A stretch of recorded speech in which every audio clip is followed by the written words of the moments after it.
먹고 사는 것이 인생의 전부인 사람. 대다수의 한국인들이 먹고 사는데 목숨을 걸고 살아갑니다. 두 번째가 성공과 출세를 위해 사는 사람들이 있습니다.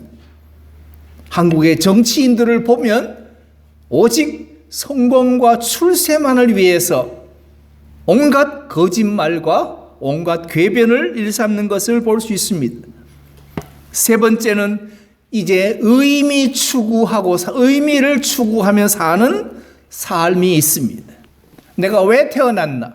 하나님이 왜 나를 구속하여 주셨나? 나를 왜 성도 삼아 주셨는가? 인생이란 무언가?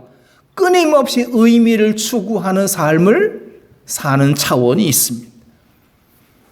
생존의 차원은 마치 동물처럼 먹고 사는 것을 위해 살고, 성공과 출세를 하는 것은 탐욕과 욕망의 차원이라면, 의미 추구의 차원은 신앙인이라면, 더더욱 성도라면 마땅히 추구해야 되는 차원입니다.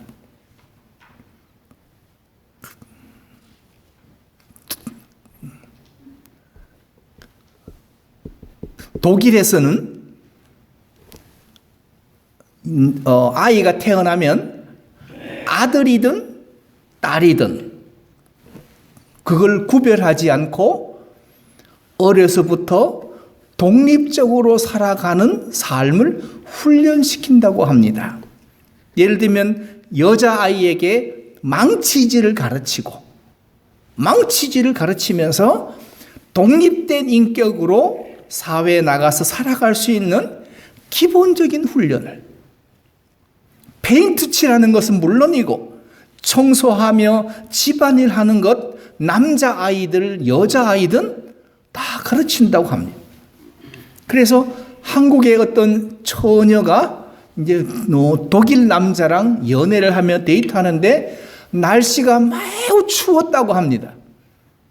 그런데 남자는 추위를 대비해서 두터운 이제 옷을 입고 왔는데, 이 한국 처녀는 그저 약간 덜 추울 줄 알고 그냥 가벼운 옷만 입고 와서 부들부들 떨고 있었답니다.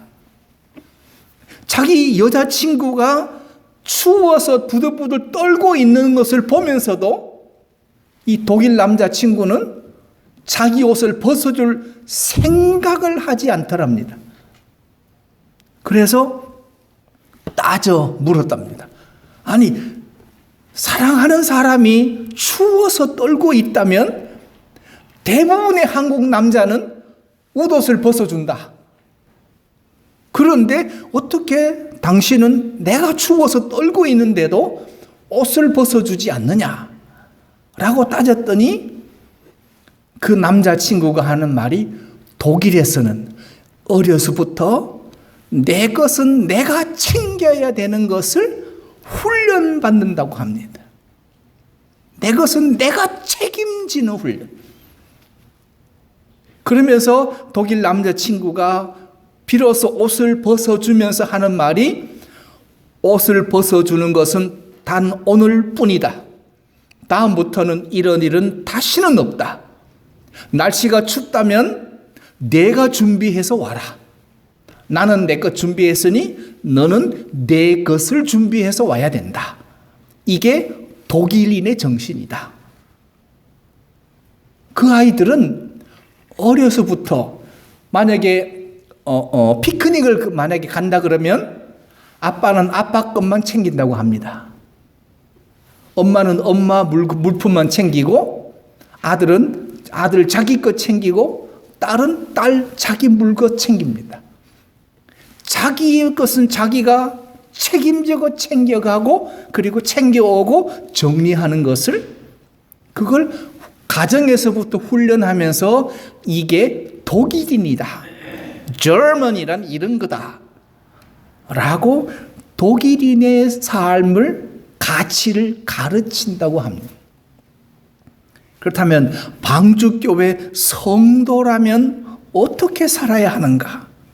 예배하고 말씀 배우고 말씀 나누고 또한 귀한 물질로 하나님 앞에 봉헌하고 그리고 교제하고 친교하는 것 마땅히 해야 할 일이고, 세상에 나가서 빛과 소금으로 예수 사랑 전하고 예수 복음 전하는 것은 너무나도 마땅한 일입니다. 그것 하지 않으면 우린 성도라 이름할 수가 없습니다. 오늘 빌립보서 3장은 사도 바울의 신앙 고백입니다. 그래서 바울의 고백을 통해서 우리가 한층 더 성숙되어지는 삶의 방법을 말씀을 나누고자 합니다. 첫째로 새해의 목표는 분명한 목적과 목표와 사명을 정하고 살아가는 한 해가 되길 바랍니다. 2020년 우리 산호세 방주교회와 성도의 목적과 목표와 사명, 우리 방주교회의 목표는 소명받는 성도가 됩시다 라는 것이 우리 방주교회 성도의 목표라면, 각 개인이 사명을 받고 그 사명대로 충성하는 삶을 사셔야 합니다. 오늘 14절에 보면 표대를 정했다라고 말합니다. 목적과 목표가 정해졌음을 말합니다. 표대를 정했다. 그리고 하나님이 원하시는 상을 추구하겠다라고 했습니다. 그러면서 8절에서는 그리스도를 얻고자, 그리고 9절에서는 그리스도 안에서 자기를 발견하고자. 나는 없습니다. 나를 어디서 찾느냐?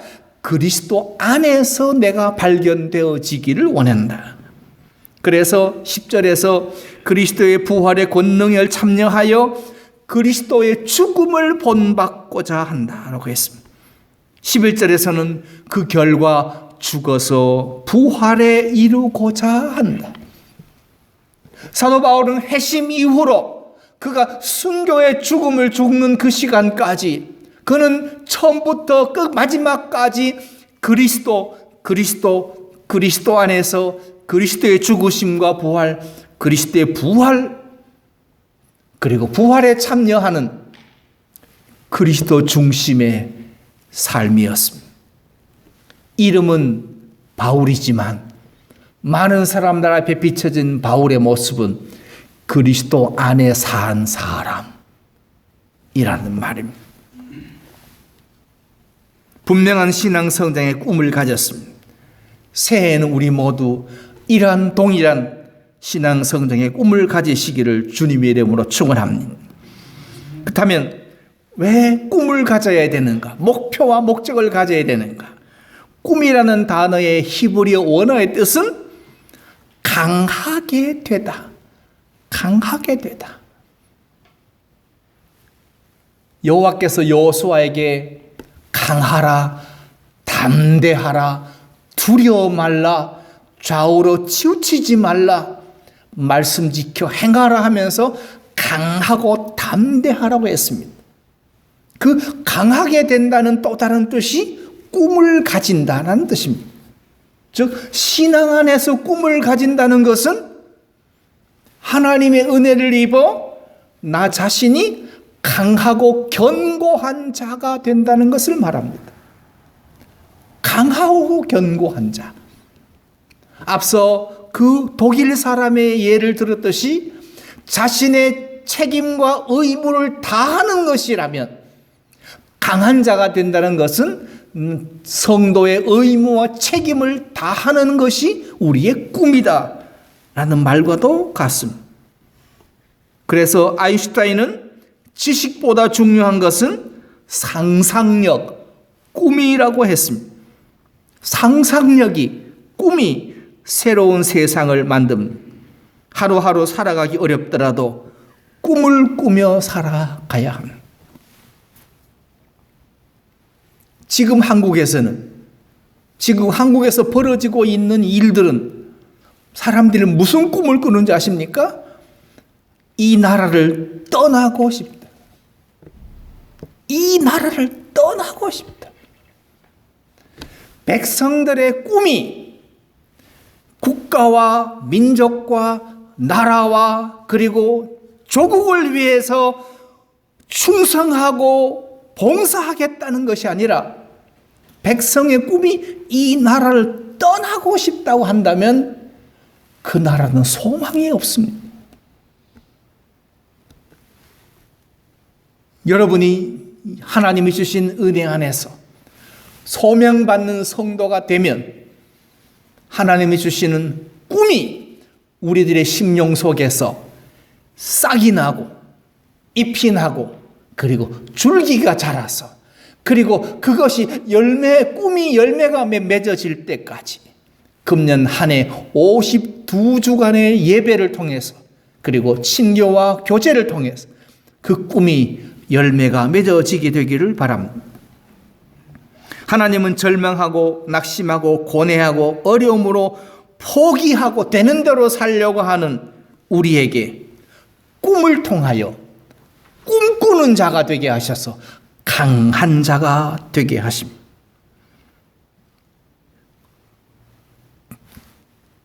그러므로 매주일마다 예배를 통해서 우리가 다듬어지고 준비되어지고 만들어져 가는 자가 되어야만 합니다. 꿈하면 제일 먼저 생각나는 사람이 요셉 아닙니까? 추수단을 모아놨는데 11 형제단이 자기를 향해서 절을 하는 꿈을 꿉니다. 해와 달과 11별들이 자신을 향해서 꿈을 꿉니다. 그 꿈은 요셉의 꾼 꿈이 아니라 하나님의 꿈을 꾸게 해 주신 꿈입니다. 모세, 여호수아, 바벨론, 다니엘도 마찬가지입니다. 하나님의 꿈을 꾸게 해 주셨습니다. 그리고 절망 중에 살아가던 이스라엘 바벨론 포로 생활 중에서 마른 뼈가 살아나는 꿈을 하나님이 꾸게 해 주셔서 민족을 강하게 하시고 이스라엘 백성을 강한 자가 되게 해 가시는 것은 꿈을 꾸게 하여서 하십니다. 그러므로 꿈은 그 사람의 인생을 지배하게 되어 있고 그 사람의 말과 행동과 마음까지 지배하게 되어 있습니다. 할 수 있다고 생각하면 할 수 있게 되는 마음을 가지게 됩니다. 그런데 저는 못해요 라고 마음을 가지면 저절로 못하게 됩니다. 여러분이 한번 생각해 보십시오. 내가 못하는 건지 안 하는 건지. 여러분이 못하는 겁니까? 아니면 안 하는 겁니까? 가만 생각해 보면 못하는 게 아니라 내가 안 하는 겁니다. 내가 안 하면서도 말은 저 못해요 라고 둘러댈 뿐입니다. 그거는 핑계이고 그것은 변명입니다. 그러므로 우리 한국인의 삶은 핑계와 변명이 이제는 일상화되어서 그게 몸에 배어서 자기가 지금 내뱉고 있는 말이 하고 있는 행동이 핑계이고 변명인지조차도 이제는 알지 못하는 자기 무덤을 자기가 파면서도 그게 자기가 파멸될지도 알지 못하는 어리석음에 빠져 있습니다. 못하는 게 아니라 안 하는 겁니까? 안 하는 게 아니라 여러분이 못하는 겁니까? 할 수 있는데도 여러분은 안 하면서 못하는 거라고 둘러댄다면 우리는 하나님의 은혜 주시는 대로 아까 제가 우리 함께 읽었던 것처럼 성령님께서 주시는 꿈을 가지고 그 꿈이 이루어지기를 기도하며 믿음 안에서 성실하게 살아서 안 하던 것을 이제는 순종하여 하겠습니다로 바꾸어서 믿음 안에서 성실하게 살아서 연말에 하나님이 주시는 많은 것을 수확하는 한 해가 되기를 소원하신다면 이제는 안 하면서 못한다고 둘러대던 것을 이제는 하셔야 됩니다. 그것이 성도란 말입니다.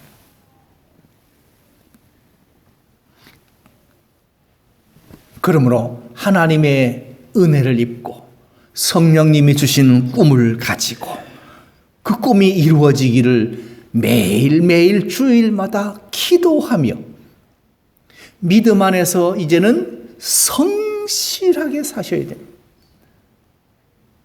지난해처럼 사시면 우리는 똑같은 결과밖에 얻을 수 없습니다. 그러나 지난해보다 이제는 변화된 새로운 삶을 사셔야만 합니다. 그렇다면 두 번째로 그 꿈을 목적을 성취하기 위해서 가장 먼저 해야 할 일은 이제는 버리는 일입니다. 버리셔야 합니다. 내 고정관념, 핑계와 변명하던 삶을 버리셔야 합니다. 13절에서 사도 바울은 말합니다. 잡은 것으로 만족하지 않고 교만 나태 게으르지 않고 잊어버리고 이제는 표대를 향하여 그리스도 예수께 잡힌 바 된 그것을 잡으려고 쫓아가노라. 버리고 잡으려고 달려간다고 말합니다. 위대한 사람과 평범한 사람, 성공과 실패의 차이는 잘 버리느냐, 잘 버리지 못하느냐의 차이에 있습니다. 기업을 경영하는 것도 마찬가지입니다. 개인 비즈니스도 마찬가지입니다. 버릴 항목을 정하고 실천만 해도 우리는 성공할 수 있습니다. 위대한 기업이 되기 위해서는 그만두어야 할 목록을 정하는 것이 해야 할 목록보다 더 중요하다고 짐 콜린스가 말을 했습니다. 버릴 것을 버려야 그래야만 새롭게 목표를 이룰 수 있기 때문입니다. 여러분이 잘 아는 코덱, 한국 사람들은 코닥이라고 하는데 코덱이라는 그 필름 카메라 시대에 코닥 필름은 전 세계에 팔리지 않는 거 없을 곳이 없을 정도로 세계 최고의 인기를 누렸던 카메라 필름입니다. 카메라 필름 시대의 가장 최강 기업은 코덱입니다. 그런데 이 코닥 회사는 미래를 준비했습니다.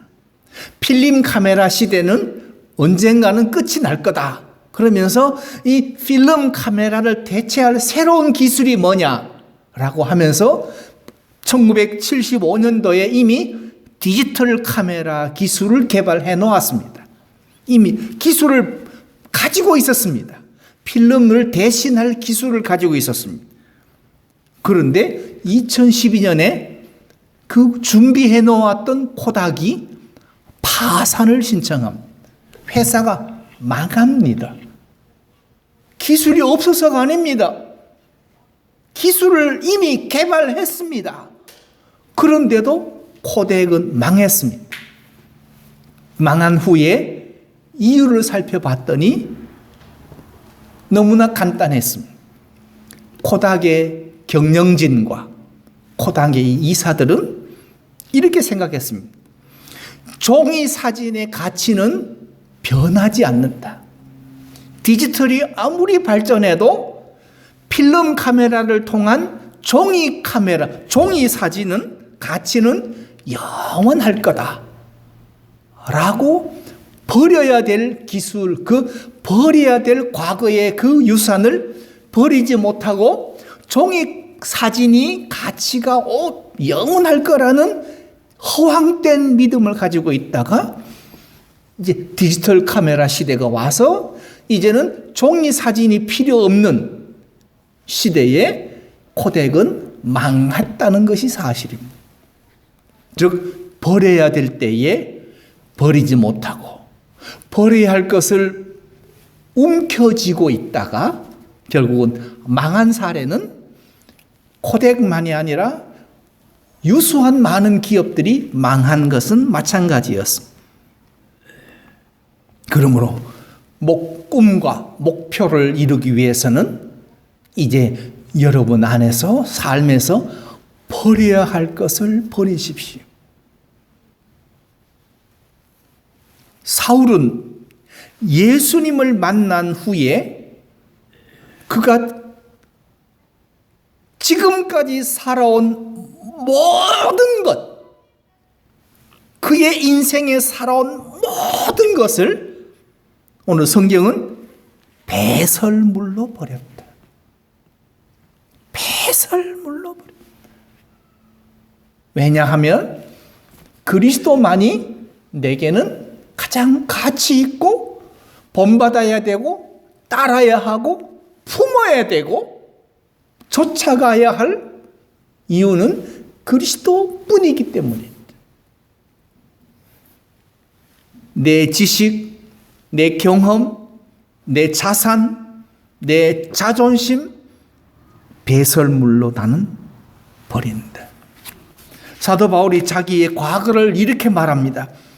내가 8일 만에 할례 받고 이스라엘의 족속이고 베냐민의 집하고 히브리인 중에 히브리인이고 율법으로는 바리새인이고 열심으로는 교회를 핍박하고 율법의 의로는 나가 흠이 없다. 그러나 무엇이든지 내게 유익하던 것을 내가 그리스도를 위하여 다 해로 여길 뿐더러 또한 모든 것을 해로 여김은 내 주 그리스도 예수를 아는 지식이 가장 고상하기 때문이다. 그러므로 내가 그를 위하여 모든 것을 잃어버리고 배설물로 여기면 그리스도를 얻고 그 안에서 발견되려 함이다. 여러분의 진정으로 그리스도를 얻고 그리스도를 아는 지식이 가장 고상한 줄 안다면 이제는 버리셔야 합니다. 버리지 못하면 우리는 결국 배설물이 되고 맙니다. 세 번째로 새해 목표로 꿈을 이루기 위해서는 성령님께서 주신 새로운 꿈을 가지고 우리가 결산을 얻기 위해서라면 날마다 새롭게 하셔야 합니다. 그래서 사도 바울은 모든 것을 해로 여기고 버리는 이유는 그리스도를 얻고자 함이라. 그러므로 얻으려면 버릴 것은 버려야 하는데요. 이것은 한 번에 하는 것이 아니라 계속 반복하셔야 됩니다. 그러므로 비전이 있는 인생의 5가지 습관을 소개하면 첫 번째가 평생 학습자의 자세가 필요합니다. 배우려는 자세가 필요합니다. 그리고 두 번째가 반복적이며 지속적인 변혁이 필요합니다. 리뉴얼이 하셔야 됩니다. 운전면허도 리뉴얼 하셔야 되고 자동차 등록도 매년 리뉴얼 하듯이 우리의 심령도 날마다 리뉴얼, 해마다 리뉴얼 하셔야 합니다. 그러며 삶에 대한 역동적인 태도가 필요하고 다른 사람들을 섬기고 세워가는 일을 하는 종의 지도력이 필요하고 그리고 미래와 영원한 것을 바라보는 관점, 안목이 필요합니다. 그래서 스티브 코비는 이렇게 말합니다. 성공하려면 날마다 자신을 리뉴얼하라. 날마다 자신을 갱신하라. 날마다 자신을 갱신하지 않으면, 자신을 개발하지 않으면 그는 이미 낙오된 사람이고 패배한 사람입니다.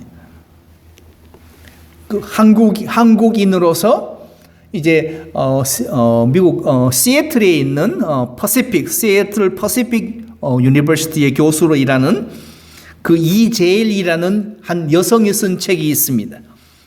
나는 날마다 꿈을 디자인한다. 나는 날마다 꿈을 디자인한다. 이분은 충남대학교 의료학과를 졸업했습니다. 그리고 대학원을 마치자마자 미국 동부에 있는 오하이오 주립대학으로 갑니다. 그 의료학 박사 과정을 마칩니다. 그 박사 학위를 받기까지 죽을 고생을 했습니다. 우선 영어가 안 되니 숙제를 했는데 담당 교수가 새로 써오라고 하더랍니다. 영어가 엉터리 영어입니다. 그리고 아는 사람 아무도 없는 곳에서 그가 공부하며 박사학위 받기까지 죽을 고생하면서 한 가지는 빠뜨리지 않았답니다. 하나님을 찬양하고 하나님께 기도하는 일은 하루도 거르지 않고 날마다 기도하며 하나님을 찬양하고 하나님의 은혜를 구하고 하나님의 도우심을 구하고 하나님께 지혜를 구했습니다. 그 한국 시골의 그 충청도의 한 처녀가 미국에 와서 박사학위 받고 교수가 되기까지 그 험난하고도 곱고 어려웠던 시간들을 그는 하나님과 기도와 찬양과 교제 안에서 늘 힘을 얻으면서 공부하고 그리고 지금 현재는 교수가 되었습니다. 그런데 이 사람은 왼손과 왼발이 오른손과 오른발보다 좀 발육이 좀 더딘 그런 장애를 가지고 태어났습니다. 한국에서는 사람들이 놀렸습니다. 왜? 손을 뻗으면 팔의 길이가 다릅니다. 왼손이 길이가 짧아요. 길을 걸으면 쩔뚝거립니다. 왼다리와 왼발의 길이가 짧습니다. 그런 장애를 가지고 태어났는데도 한국에서 놀림을 받았습니다. 그런데도 그가 신앙생활을 하면서 이 장애는 하나님이 내게 주신 선물이다. 이 짧은 것은 내게 주신 선물이다. 라고 하나님께로부터 오는 위로를 받으면서 공부했습니다. 그리고 미국 유학을 하고 그가 박사학위를 받고 지금은 대학 교수가 되어서 그가 책을 쓴 것이 나는 날마다 꿈을 디자인한다. 늘 마음속에 품은 성경 말씀이 구약 예레미야 29장에 있는 것처럼 너희는 내게 부르짖으라. 내게 와서 기도하면 내가 너희를 들을 것이요 너희가 전심으로 나를 찾고 찾으면 나를 만나리라. 이 말씀을 어려서부터 이 말씀을 마음에 품고 기도를 통해서 하나님을 만나고 기도를 통해서 돕는 자들을 만나고 기도하면서 하나님의 은혜를 만나고 기도하면서 하나님께 감사하면서 그가 유학 생활을 마쳤노라고. 나는 날마다 꿈을 디자인한다라고 했습니다. 구약성경 잠언 16장 9절 말씀에 사람이 마음으로 자기의 길을 계획할지라도 그 걸음을 인도하는 자는 여호와시니라. 사람이 마음으로 꿈을 가지고 자기 길을 계획할지라도 그 걸음을 그 길을 인도하는 자는 여호와시다. 그러므로 하나님 성령께서 주시는 꿈을 가지고 날마다 기도하며 믿음 안에서 성실하게 살기로 작정하는 우리에게 하나님께서 그 걸음을 인도하시고 그 길을 지키시고 그 길을 이끌어 주시기를 원한다면 너희는 내게 부르짖으며 와서 내게 기도하면 내가 너희를 들을 것이요 너희가 전심으로 나를 찾고 찾으면 나를 만나리라. 이 말씀이 2020년 한 해 동안 우리의 신비에 새겨져서 기쁠 때나 슬플 때나 어려울 때나 답답할 때나 아플 때나 길이 막힐 때나 곤고할 때나 주저앉을 때도 이 말씀을 통해서 하나님께 부르짖고 하나님을 찾아서 하나님이 만나 주셔서 하나님께서 도움의 손길을 보내주시고 하나님의 은혜가 풍성하게 임하여서 우리가 함께 나누었던 것처럼 성령께서 주시는 새로운 꿈을 가지고 그 꿈이 이루어지기를 기도하며 믿음 안에서 올 한 해 성실하게 살아서 하나님이 주시는 많은 것으로 수확하여서 올 연말 마지막 주일에는 우리 모두 다 하나님께 할렐루야 찬송하며 하나님께 영광 돌리는 한 해가 되어지길 바랍니다.